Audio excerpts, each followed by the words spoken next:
can think about all different types of preferences. We talked about some ways that preferences could be expressed. We can think about preferences over a finite number of things, just three things, A, B, and C, or combinations of things, A and B, C and B. We can think about preferences in an infinite space. So what are my preferences over the amount of food I want to have and beverages, or where I want to live, east, west, and north, south? This is an infinite space because I can choose any point on this line and any point on this line, or any point in this square, and there's an infinite number of points in this square. There's this point, and there's this point a tiny bit to the right of it.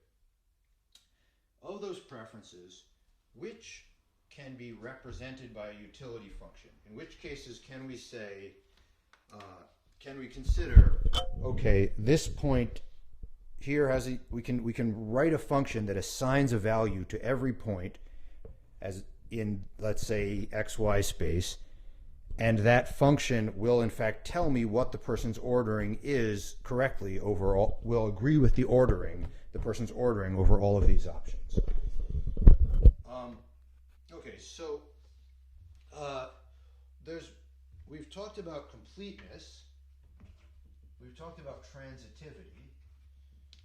In fact, if you have both completeness and transitivity, and you also have one more thing which is called continuity, that's a sufficient condition. If preferences are complete and transitive and continuous, then we know we can represent them with a utility function. Okay? And in fact, if preferences are complete, transitive, and continuous, we can also represent them with a continuous utility function. What is a continuous function? A continuous function, basically, it's easy to see in two dimensions. A continuous function is one that you, as you were to map the function as a function, or this is really one dimension, as a function of x, you could map this without ever lifting your pen off the page. Okay, there'd be no discrete jumps. And that applies to a function in multiple dimensions as well. Okay, so, and I believe that this continuity of functions property holds for functions in continuous space. I think it would have to. Okay, but that's a continuous function. What are continuous preferences? What do we mean by that? How do we define that? Well, one way that this is defined, it's the same concept, but you can define it equivalently in a few different ways. One way that's defined is the following. Okay.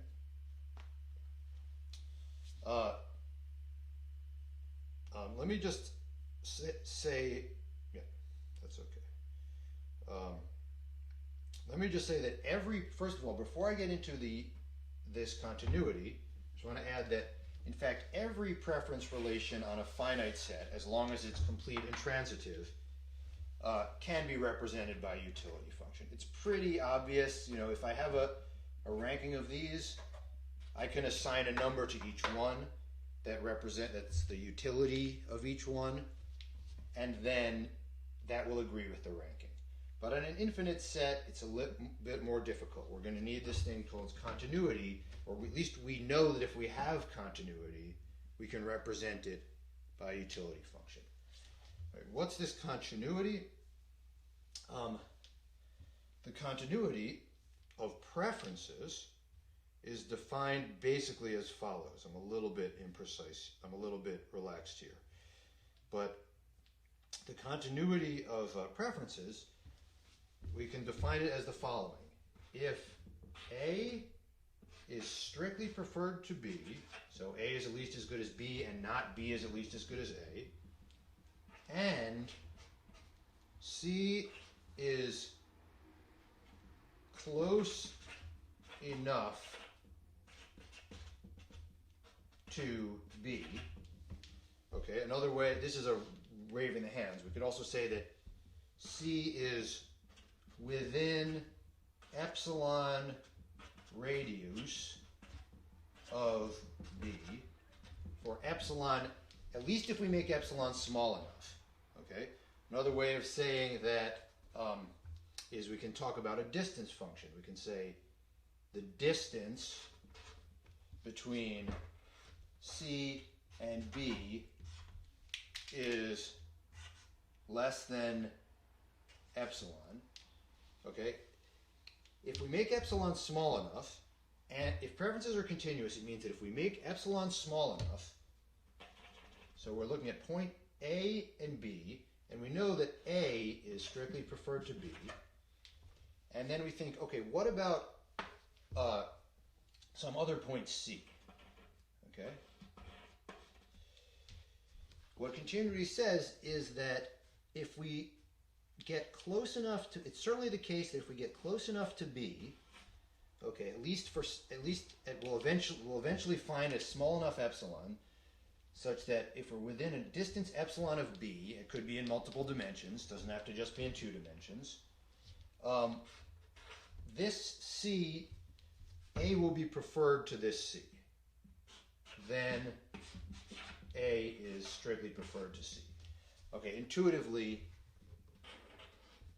if A is preferred to B, if something's preferred to something else, then it's also preferred to things that are very, very close to that point, right? So there won't be a discrete jump. We'll be able to say, all right, there's some point at which, if this is better than this, it's also better than something that's very close to that thing.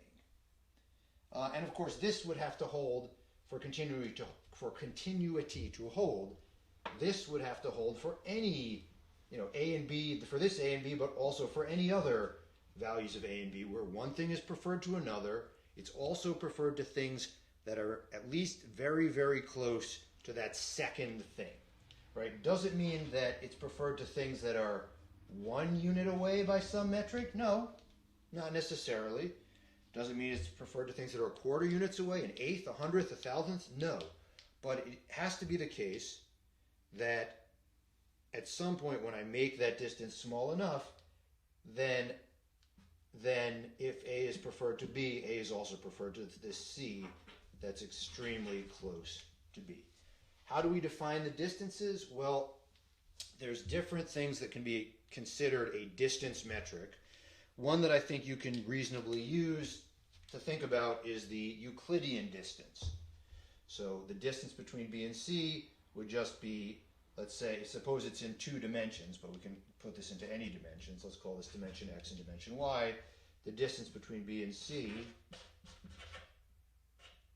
the Euclidean distance, I don't know, do we say Euclid? I don't know, there's some notation for it, is equal to X, the X value of B minus the X value of C squared plus the Y value of B minus the Y value of C squared, and if you like, take the square root of that, the positive square root of that, of all of that. This is just the measure we use for distance in 2 or 3 dimensions, extended into any number of dimensions. Okay, so this was a bit of a theoretical point, but I think the idea of continuity is somewhat important and interesting.